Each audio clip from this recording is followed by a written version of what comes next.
Nagbigay na ng mensahe si D'Lo matapos si trade ng Lakers. Bakas daw sa mukha ng former Lakers guard ang lungkot matapos mawalay sa team.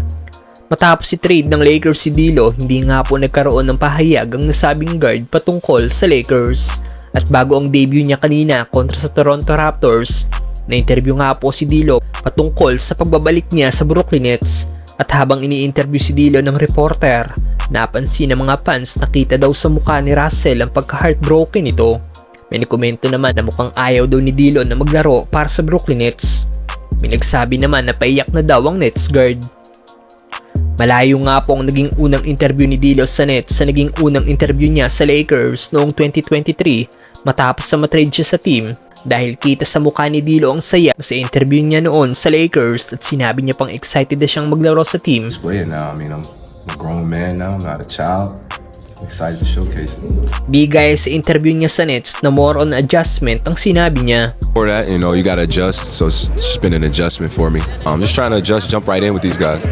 At sa debut game ni D'Lo kanina sa Brooklyn Nets, coming off the bench pa rin ng one-time All-Star kung saan siya ang naging leading scorer dito with 22 points, 2 rebounds, 8 assists.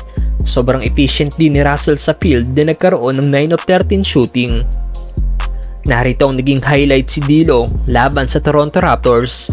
Pasok kagad ang tres ng Nets guard kontra sa big man ng Raptors sa si Jakob Poeltl. Pull up Russell, buries it.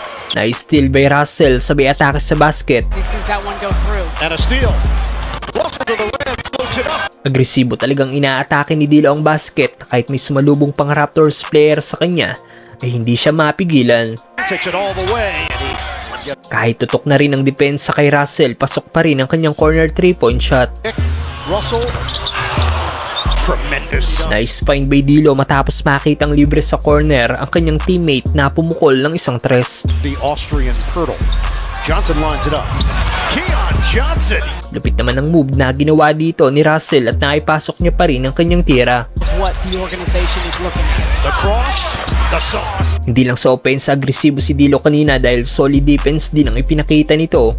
Gaya na lang sa play na ito na steal by Russell sabay assist kay Johnson para sa kanyang easy points. Steal, up ahead.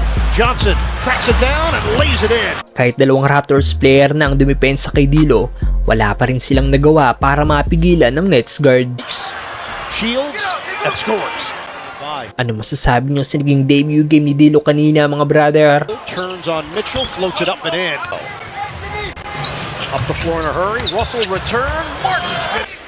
Pull up. Russell buries it. Gets a three. Angelo.